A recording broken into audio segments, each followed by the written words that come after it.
한 몇 달 전에 예수님께서 비유를 들어서 하신 그 네 가지 말씀을 가지고 그 말씀을 전한 기억이 나는데, 오늘도 또 예수님께서 하신 그 비유 중에 하나를 좀 여러분들에게 소개하면서 같이 은혜 받기를 원합니다.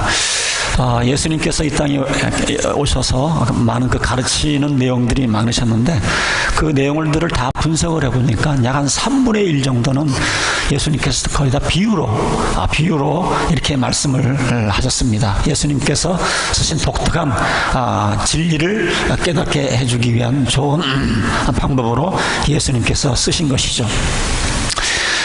저도 그러고 여러분들도 그렇고, 우리는 어떤 교리적인 딱딱한 얘기, 어떤 추상적인 얘기보다는 어떤 스토리 또는 예화를 하면 더 쉽게 이해를 하고 또 기억에도 오래 남는 그런 것들을 우리는 경험을 하게 되죠. 그래서 저도 좀 설교를 할 때에 좀 딱딱한 교리를 이렇게 하고 좀 추상적인 내용을 하면 이렇게 조금 조시려고 하시는 분이 있어요. 그러다가 이 예화를 딱 하면 또 이렇게 눈을 반짝 뜨시는 분들이 있습니다.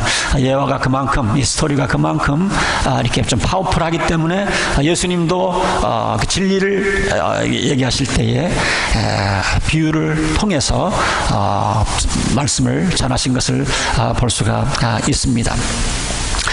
특별히 우리가 사는 이 세계는 여러분 영적인 세계의 그림자라고 보시면 됩니다. 영적인 세계의 그림자다. 그래서 사도 바울도 그런 얘기를 합니다. 우리가 자연을 통해서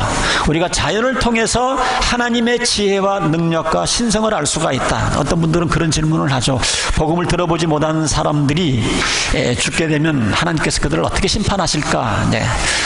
그때 사도 바울이 좀 그런 비슷한 얘기를 합니다. 우리가 자연을 통해서도 살아계신 하나님을 우리가 경험할 수 있다. 이렇게 얘기를 했는데, 우리가 이 땅에서 있는 그런 자연적인 모습을 통해서도 어떤 그런 영적인 우리가 그 세계를 우리가 뽑아낼 수가 있습니다. 예수님도 하나님이 어떤 분인가를 복잡하게 설명하지 않으셨어요. 하나님이 어떤 분이신가? 예수님께서 말씀하시기를, 하나님은 너희를 사랑하는 아빠다, 아빠. 우리가 이 가족을 통해서, 아빠의 모습을 통해서 하나님이 어떤 분이라고 하는 영적인 그런 실체의 그림을 보여주신 겁니다. 그래서 이 세상에서 영적인 그림자를 찾아서 영적인 진리를 가르쳐주는 이 비유가 대단히 효과적이기 때문에 예수님께서 가르침 가운데 거의 3분의 1을 이런 비유를 통해서 말씀을 하셨다고 하는 겁니다.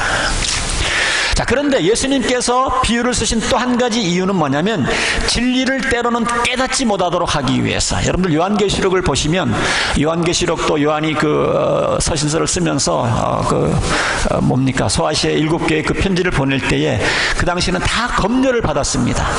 검열을 받는데 이것이 그냥 직설적인 화법으로 쓰면 다 발각이 나니까 전부 다 이렇게 상징을 써서 요한계시록을 이렇게 기록한 것을 보게 되어지는데, 예수님도 지금 이 당시에는 굉장히 좀 위험한 상황입니다. 이제 어떻게 하든지 예수님을 이제 죽이려고 하는 이런 모습들이 이제 크게 달았기 때문에, 달한 그런 과정 가운데 있기 때문에 이렇게 비유를 통해서 살짝 틀어서 잘 이해하지 못하도록, 그러나 들을 귀가 있는 자들은 듣게 하기 위해서 예수님께서 그렇게 비유를 사용하시기도 하셨습니다. 예수님께서 약 한 700년 전에 살았던 이사야라는 예언자의 글을 이용하셔서 이런 얘기를 하셨어요. 4장 12절에 보면, 내가 왜 이렇게 비유로 얘기하는 이유가 무엇인가? 그것은 그들이 보기는 보아도 알지 못하고 듣기는 들어도 깨닫지 못하게 해서 그들이 돌이켜서 용서를 받지 못하게 하려는 것이다. 그러니까 이렇게 비유로 얘기를 해야 못 듣지 않겠는가, 이렇게 해서 이렇게 비유를 쓴다. 예수님께서 직접 이렇게 말씀을 하셨습니다. 자, 그런데 사실 이 말씀이 조금 이렇게 좀 컨트로버시가 있는, 조금 논쟁거리가 있는 그런 구절이기도 합니다. 왜냐하면 예수님은 구주시고 세상에 오신 목적이 용서를 위해서 오셨는데, 이분이 오늘 여기 본문에 좀 뒤에 가시면 용서받지 못하도록 하기 위해서 이 비유를 들었다, 이렇게 얘기를 하니까 얼른 이해가 안 되죠. 여러 가지 방법을 써서 이 말에 용서받지 못하게 한다는 말을 좀 약화시켜서 해석하려고 하는 그런 신학자들도 있습니다. 그러나 저는 오늘 이 말씀의 그 배경들을 보면 그냥 예수님께서 하신 그 말씀을 그대로 우리가 그 문자적으로 우리가 또 받아들여야 되지 않나 그렇게 생각을 해봅니다. 예수님께서 용서받지 못하게 하려고 비유를 쓰셨다. 무슨 말입니까? 왜냐하면 성경에 보면 우리가 구약성경에 보면 하나님도 참으시다가 어떤 인내의 한계가 도달하면 더 이상 용서하지 아니하시는 그런 모습을 볼 수가 있어요. 하나님의 인내는 한계가 있다는 거예요. 그 경계선을 절대 넘어서는 안 된다고 하는 겁니다. 또 예를 들면 예수님 나시기 전 600년 전에 에레미야라고 하는 그 예언자가 있는데 에레미야서 7장 16절 또는 11장 14장 11절에 보면 하나님께서 예레미야 보고 어떤 내용의 말씀을 하셨냐면 너희들은 이스라엘 백성을 위해서 이제 더 이상 기도하지 말아라. 더 이상 기도하지 말아라. 이스라엘 백성들을 위해서 더 이상 기도하지 말아라. 왜 그렇습니까? 그동안 하나님께서 이스라엘 백성들에게 수없이 경고했고 수없이 기다렸고 수없이 경고했고 기다렸는데 이제는 그런 기도 하지 말아라. 이제 경계선을 지났다. 이제 하나님께서는 이스라엘 백성을 이제는 멸망하기로 결정을 했다. 그렇기 때문에 더 이상 이스라엘 백성을 위해서 기도하지 말라고 하셨습니다. 하나님의 인내와 여기에는 그 한계를 얘기를 해주고 있는 겁니다. 요한일서 5장 16절에도 그런 비슷한 내용이 있습니다. 요한이 그런 얘기를 합니다. 죄 짓는 사람이 있거든 그 사람을 위해서 기도해라 그러면서 그러나 죽을 죄를 지은 사람이 있는데 이런 사람들을 위해서는 기도하지 말아라. 좀 이상하지 않습니까? 예수님께서 어떻게 이런 말씀을 하셨을까요? 자, 그런데 이제 이렇게 그 문맥을 통해서 보면 요한 1서에 나오는 5장에 나오는 이런 사람들은 어떤 사람들입니까? 이런 사람들은요, 복음을 들으면서 이것을 갖다가 왜곡을 한 사람들입니다. 그런 사람들은 성경에 보니까 그 사람들을 위해서 기도하지 말아라. 이단에 빠진 사람들을 위해서 기도하지 말아라. 그렇게 얘기를 했어요. 지금 여기서 배경도 예수님께서 많은 능력을 행하셨어요. 악한 귀신들을 내쫓으셨습니다. 그러니까 유대인 지도자들이 예수님 보고 뭐라고 얘기를 한 줄 아십니까? 저 왕귀신이다. 예수님 보고 귀신 중에 왕귀신이니까 그 밑에 있는 사람들을 내쫓아낸다라고 그렇게 예수님을 갖다가 왕귀신으로 몰고 갔습니다. 이제 예수님을 왕귀신이라고 부르는 저들을 정말 용서받지 못할 죄에 빠져 있기 때문에 이제 더 이상 그들을 위해서 기도하지 말아라. 예수님께서는 이제는 경계선을 지났습니다. 그래서 이제부터는 예수님께서 이 사람들이 이해하지 못하도록 비유를 사용하신 이유도 그 중에 하나입니다. 이제 예수님을 팔기로 예수님을 죽이고 한 사람들의 이런 마음을 정한 걸 아셨어요. 예수를 파괴하도록 마음을 정했기 때문에 이제는 예수님이 무슨 말을 해도 돌아오지 않을 것을 알으셨어요. 그래서 그럼에도 불구하고 말씀을 계속 가르치기는 가르쳐야 되겠는데 그러다 보니까 쓰신 것이 이렇게 비유를 들어서 하나님의 뜻을 그래도 계속 알고자 원하는 사람들에게 이 비유를 통해서 계속 이 진리의 말씀을 예수님께서 가르쳤던 것을 보게 되어집니다. 비유라고 하는 것은 아주 평범한 삶을 이야기하기 때문에 예수를 공격하고 예수를 파괴하려고 하는 사람들은 이 얘기를 들어도 오늘도 봅니까 밭에 씨 뿌리는 얘기니까 이게 무슨 큰 의미가 있겠는가. 알쏭달쏭하고 무슨 얘기인지가 알 수가 없습니다. 그러다 보니까 예수님을 잡아 죽이려고 하는 사람들이 이 비유를 듣고 더 이렇게 그 혼미에 빠져드는 것을 보게 되는 것이죠. 그러나 비유를 갖고 예수님을 더 이상 공격할 수가 없었습니다.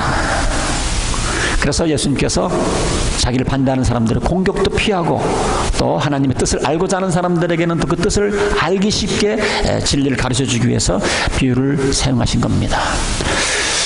그래서 우리가 보면 신앙생활에도 여러분들 빈익빈 부익부라는 원칙이 적용이 됩니다. 우리 여러분들도 잘 이거 좀 기억을 했으면 좋겠어요. 좀 어려운 얘기 같지만 잘 아시는 대로 가난한 사람은 가난해지고 부자는 더 부자가 되는데 영적으로도 이런 법칙이 적용이 된다고 하는 겁니다.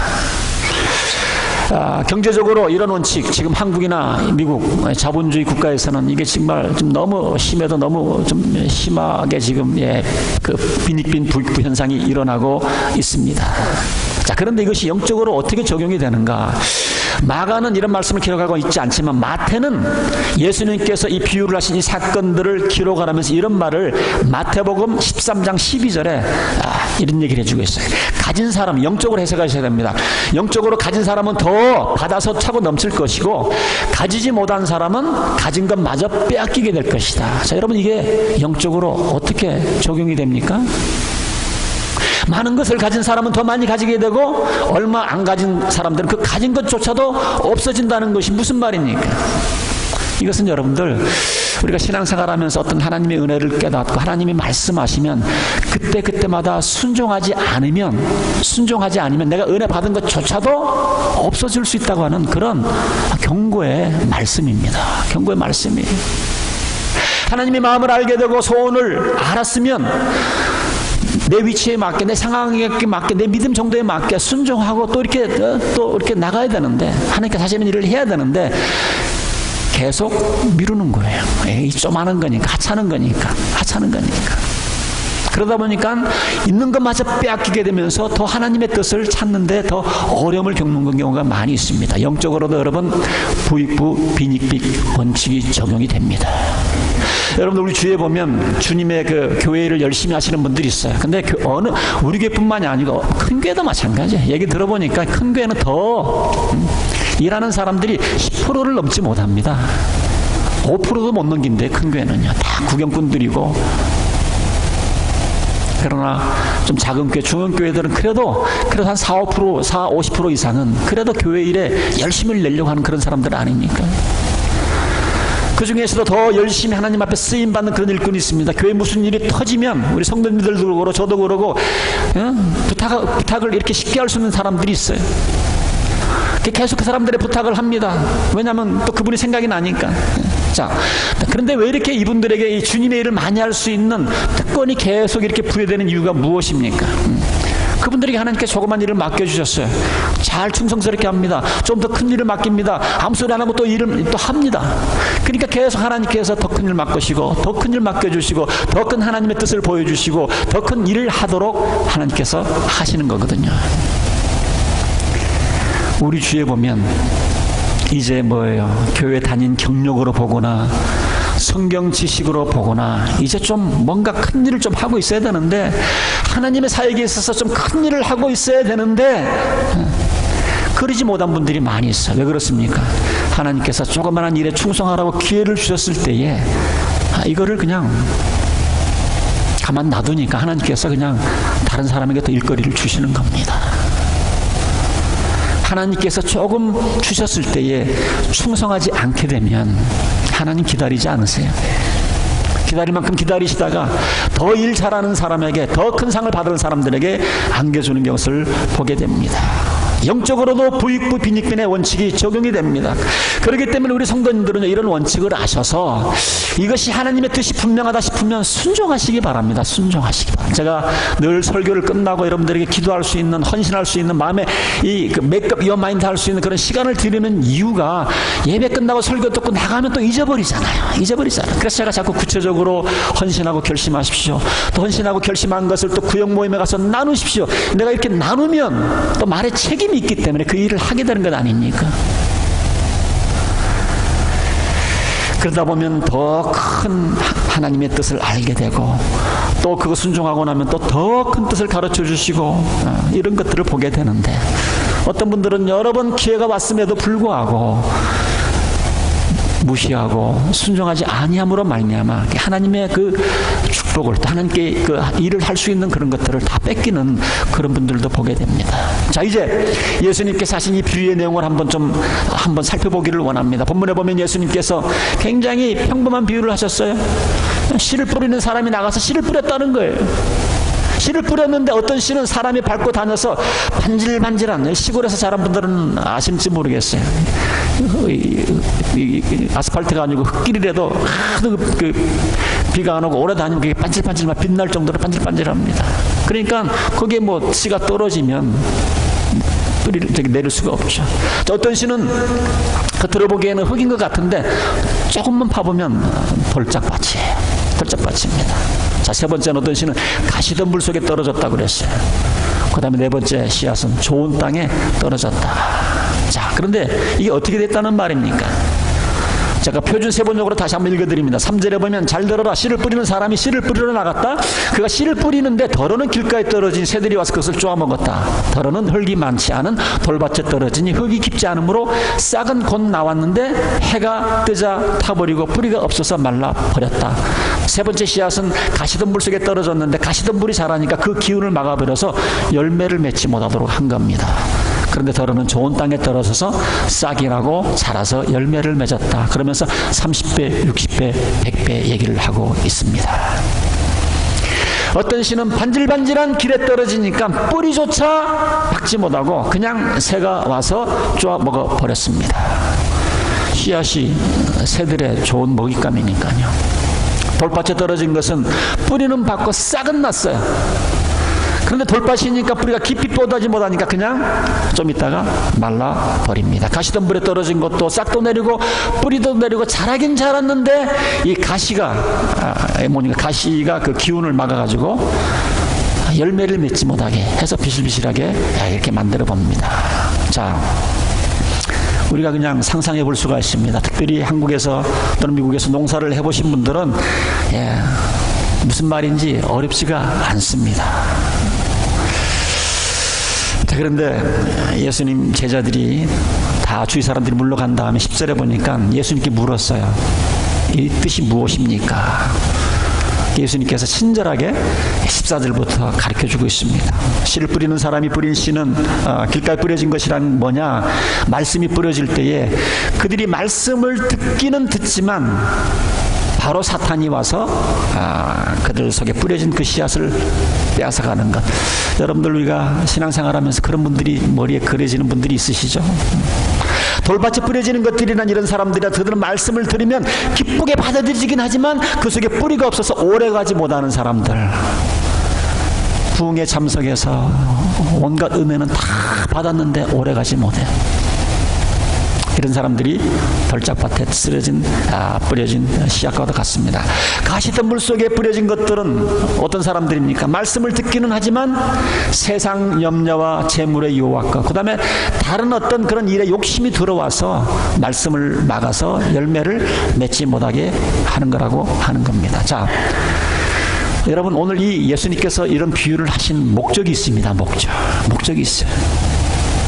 목적은 네 번째인데요. 예수님께서 하신 말씀입니다. 너희들이 나중에 복음을 전하다 보면 길가에 떨어진 씨처럼 복음 먹혀들지 않고 튕기는 사람들도 있을 것이고 또 복음을 전하다 보면 돌밭에 떨어진 처럼 복음이 뿌리를 내리고 자라는 것 같다가 흐지부지 되는 이런 경우도 만날 것이고 복음을 전하다 보면 가시덤불에 떨어진 씨처럼 전달이 돼서 뭔가 믿음이 생기는 것 같고 하기는 한데 열매는 하나도 열리지 않는 거예요. 열매는. 자, 이렇게 되면 전도자 입장에서 보면 얼마나 낙심이 됩니까? 사실 저와 여러분들에게 전도자들에게 예수님께서 격려하시기 위해서 주신 말씀이에요. 제가 여러분들에게 좀 전도하시죠.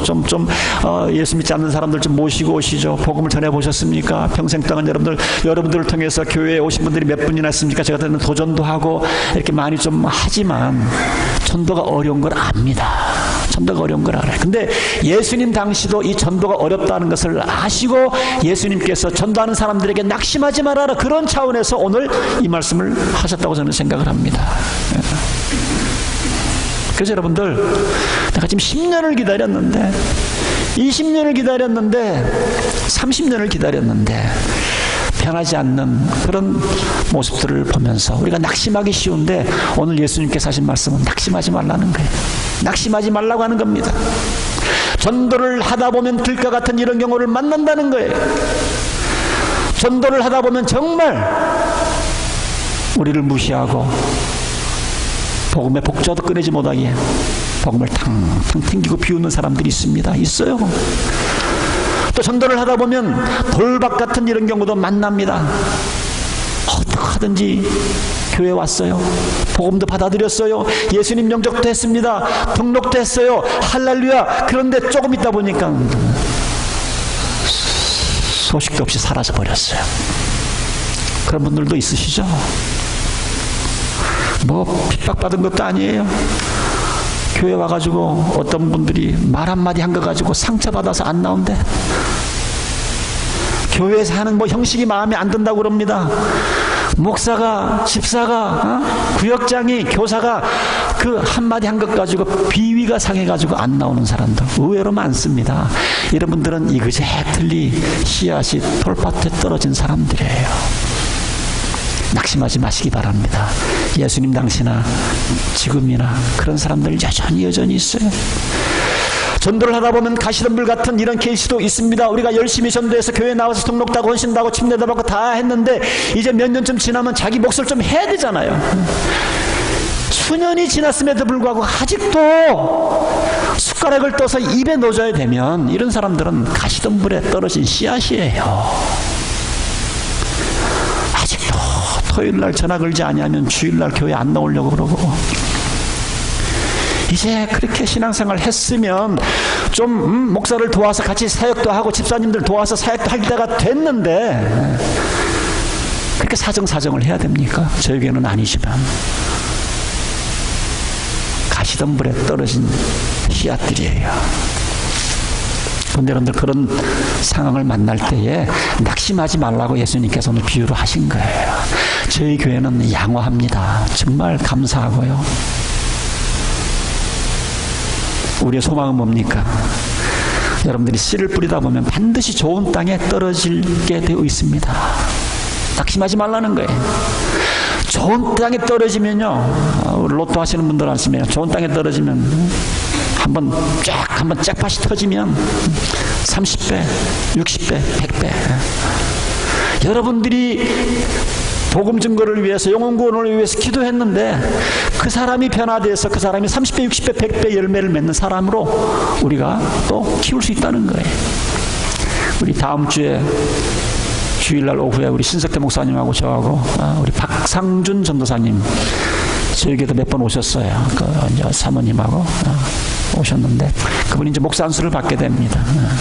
제가 알기로는 일본에 유학 와가지고 신목사님을 만나서 복음을 듣고 평신도로 있다가 집사가 되어서 미국에 와서 신학 공부하고 전도사가 되어서 이제 다음 주에 목사 안수를 받습니다.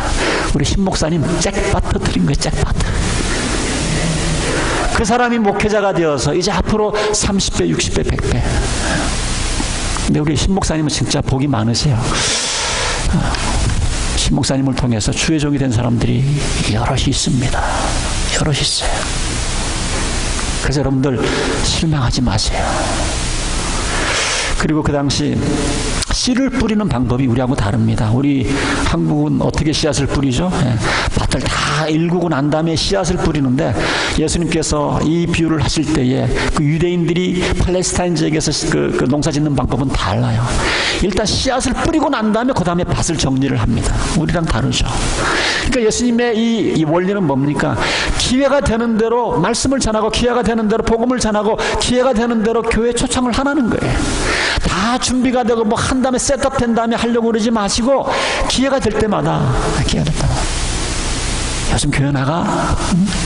요즘 신앙생활 어때? 이제 때가 된 것 같은데 이번 9월 마지막 주일날 우리 저기 야외 예배 가는데 좀 소풍 가는 셈 치고 가지. 1년에 한 번 홈커밍 썬데이인데 한 번 좀 나랑 같이 하지 않을래? 아이고 뭐 여러분들 상상으로 저 사람 말 안 들을까 생각하지 마시고요. 계속 씨를 뿌리시라니까요. 다음 주에 여러분들 우리가 초청자원도 만들어서 한 2석장씩 주배 껴서 드리겠습니다. 계속 씨앗을 뿌리시기 바랍니다. 계속 씨앗을 뿌리시기 바랍니다. 다 준비되고 정리되고 한 다음에 씨를 뿌리는 것이 아니에요. 그냥 뿌리세요. 뿌리면 하나님께서 열매 맺게 해주세요. 우리가 하는 일은 뭐예요? 뿌리는 일이에요. 우리가 하는 일은 뿌리는 일입니다. 자, 왜 이렇게 제가 열매 맺으라는 것을, 이렇게 맺으라는 것을 이렇게 자신하냐 하면은, 우리 하나님께서 그런 말씀을 하셨고요. 이사야서 55장 10절부터 12절에 보면 기가 막힌 말씀이 하나 있어요. 여러분들 좀 메모를 해주셨다가 좀 묵상을 해도 좋을 것 같은데, 이사야서 55장 10절, 11절, 12절에 보면 비와 눈이 하늘에서 내려서 땅을 적셔서 싹이 돋아 열매를 맺게 하고 씨 뿌리는 사람에게 씨앗을 주고 사람에게 먹을 것을 주고 나서야 그 근원으로 돌아가는 것처럼 나의 입에서 나가는 말도 내가 뜻하는 말을 이루고 나서야 내가 보낸 일을 성취하고 나서야 나에게 돌아올 것이다. 이런 말씀이 있습니다. 하나님의 말씀 한번 뿌려지면요, 그것이 성취를 이룬 다음에 돌아온다는 거예요.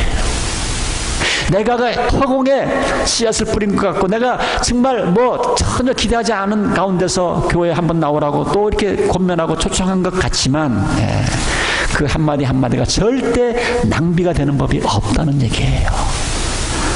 그 하나님의 말씀이 살아서 역사에서 열매를 맺을 때까지 열매를 맺어야 돌아오겠다.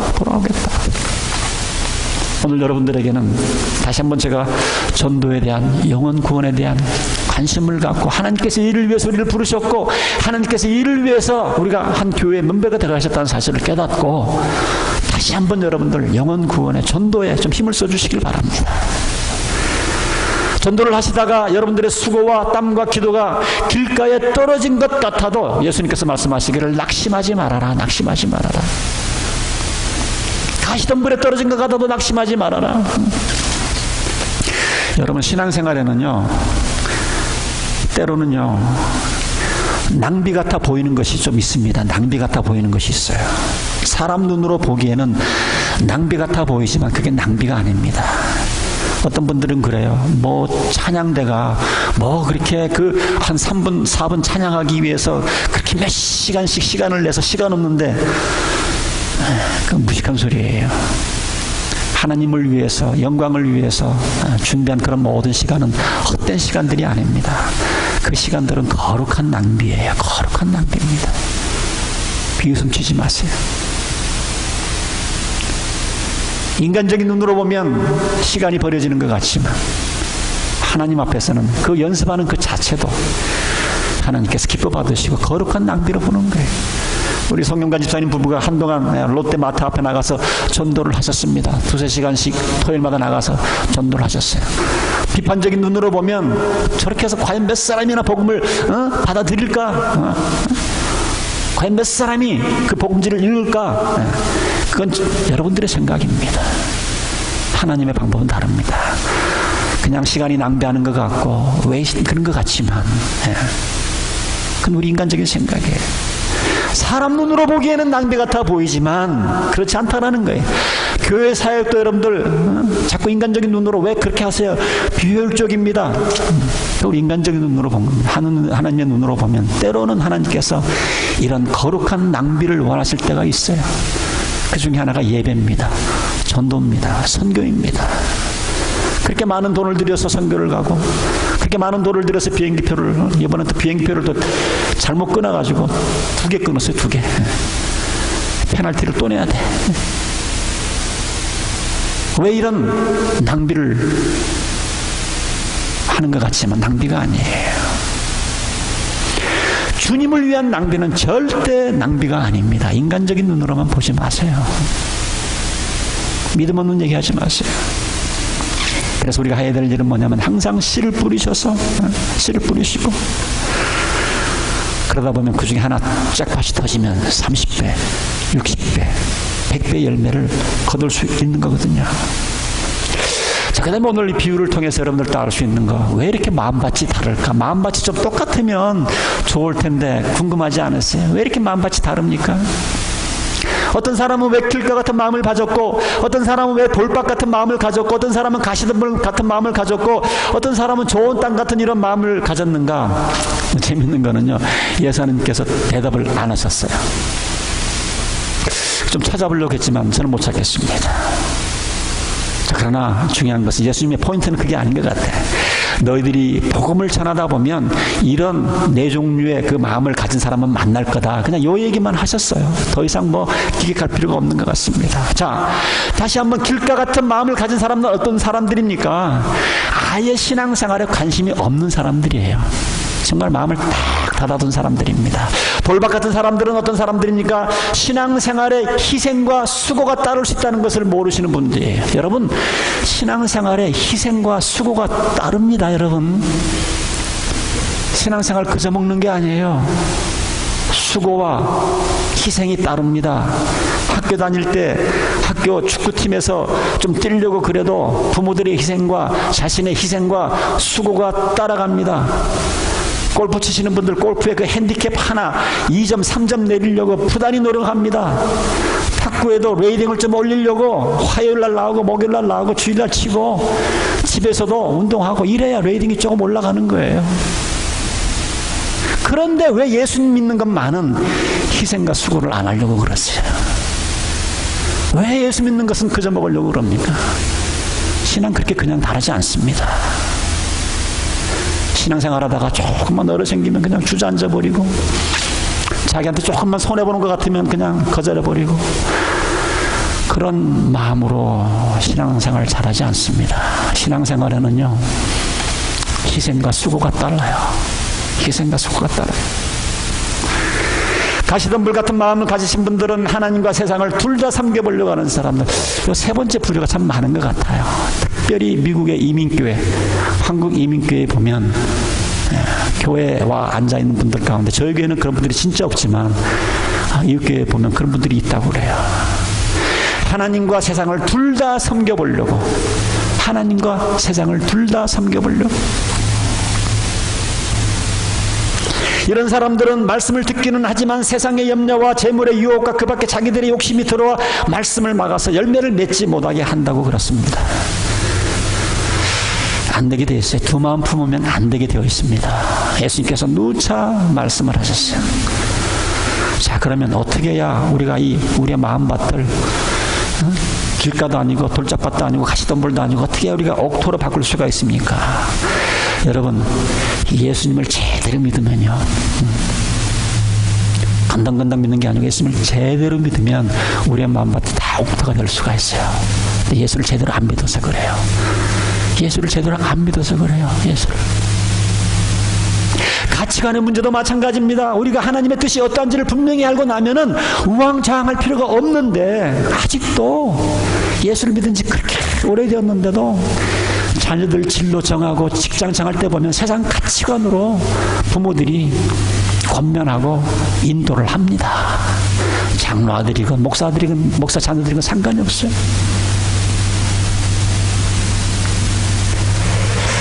무엇이 옳은지 무엇이 그른지도 자녀들에게 말씀대로 가르쳐주지 못해요.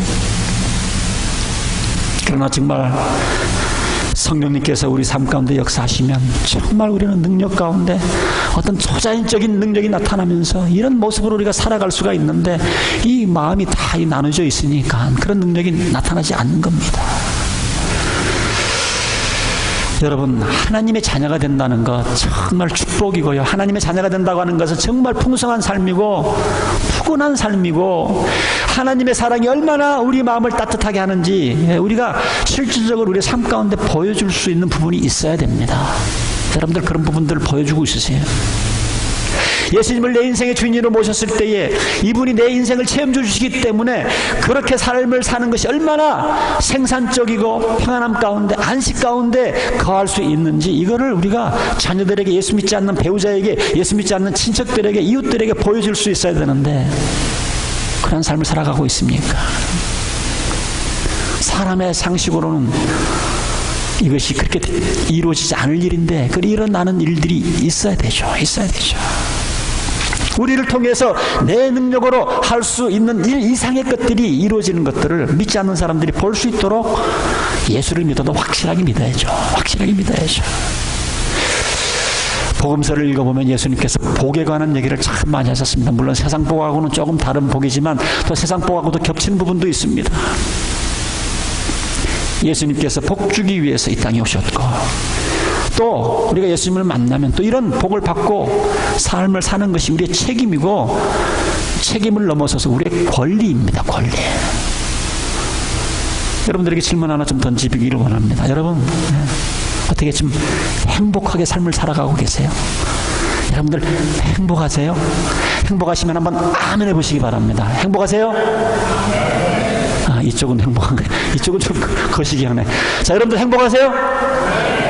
자, 여러분들 정치인들이나 기업가들 모인 데 가서 이 가운데 행복한 사람들 한번 아멘 하면 아멘 안 되고 네 하세요 한번 그러면 손 많이 못 듭니다. 내라는 소리 많이 못 합니다. 그러나 우리는 많은 복을 예수님 때문에 누리고 살아가고 있어요. 이런 것을 볼 때에 예수님이 문제의 해결이 된다는 것이 볼 수 있을 때에 길가 같은 마음들이 무너지게 되는 거거든요. 돌박과 같은 마음도 마찬가지입니다. 사람들이 조금만 핍박에서도 넘어진다 하지만 정말 내가 가진 것이 귀하다고 그러면, 정말 그 귀한 것만 볼 수 있다 그러면 우리는 희생할 각오를 합니다. 여러분들 남자분들 있잖아요. 남자분들 참 재밌어요. 새벽기도 뭐 5시, 6시에 가니까 막 새벽기도 가자고 우리 자매님들이 깨우면 안 일어나죠. 근데 여러분들 남편이 좋아하는 운동 가자고 그래 보세요. 4시, 5시 벌떡벌떡 일어납니다. 여러분들 남편이 골프 좋아하면 보세요. 아직 그렇게 피곤해도 4시에, 5시에 벌떡벌떡 일어나죠. 낚시 좋아하시는 분들 그렇게 피곤해도 낚시 가자 그러면 금방금방 일어납니다. 여러분, 힘든 게 문제가 아니라 더 귀한 것, 더 중요한 것, 이것을 못 보기 때문에 그런 거예요. 저희 교회가 한참 운동을 할 때요, 축구할 때 추수감사절 때, 땡스기빙 데이 때 축구를 하루 종일 찬 적도 있습니다.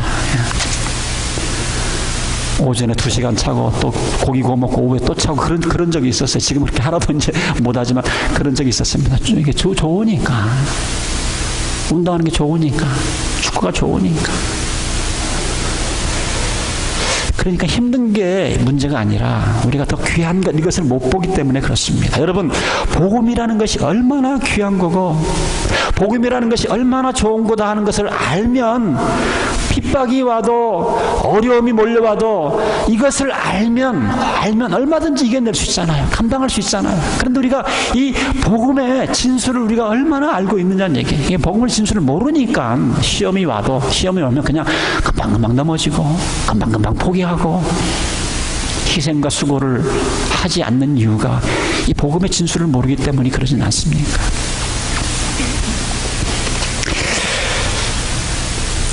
사랑하는 성도 여러분, 그렇기 때문에 오늘 사실은 예수님께서 전도에 관한 말씀을 하시면서 전도자들에게 격려하기 위해서 하신 말씀인데, 전도를 잘하기 위해서는 우리가 먼저 좀 행복한 모습을 보여야 합니다.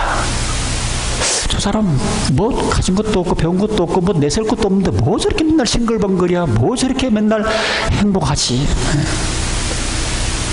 그런 궁금증을 불러일으키셔야 됩니다. 근데 그러지를 못하거든요. 기도를 너무 해서 그런지 보면 얼굴이 그냥 너무 피곤해 보이고, 금식을 너무 많이 해서 그런지 보니까 얼굴이 그냥 죽을 상이야. 아니에요. 여러분들 정말 이 행복한 모습이 보일 줄 아셔야 돼요. 우리 크리스천들은 행복해야 됩니다. 목사님 돈이 없는데요. 돈이 행복을 주지 않습니다. 돈이 있으면 편리한 거는 있겠죠.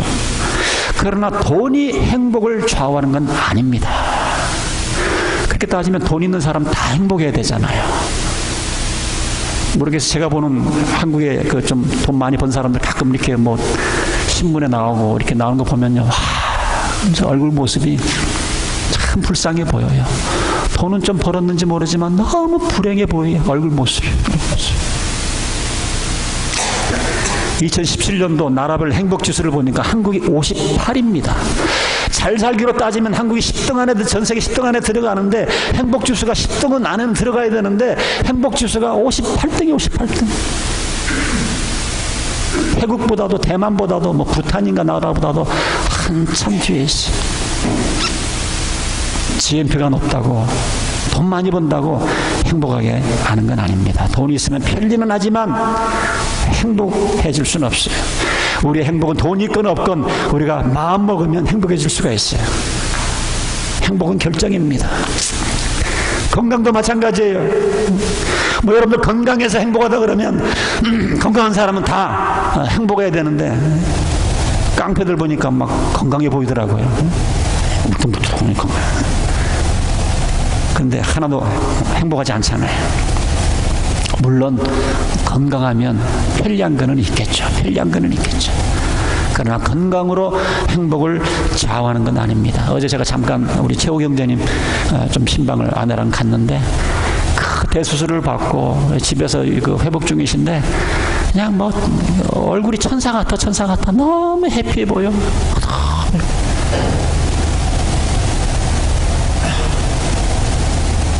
어제 이제 저녁에 구역 예배가 있어가지고 시간이 나면 또 김영환 형제님 또 잠깐 들렸어요. 혼자 집에 계시는데 모르겠어요. 제가 볼 때는 너무 마음이 평안해 보이고 얼마나 잘 웃으시는지 제가 보니까 우리 김숙희 집사님이 그 김영환 형제님의 그 스마일에 빡빡한 것 같아요.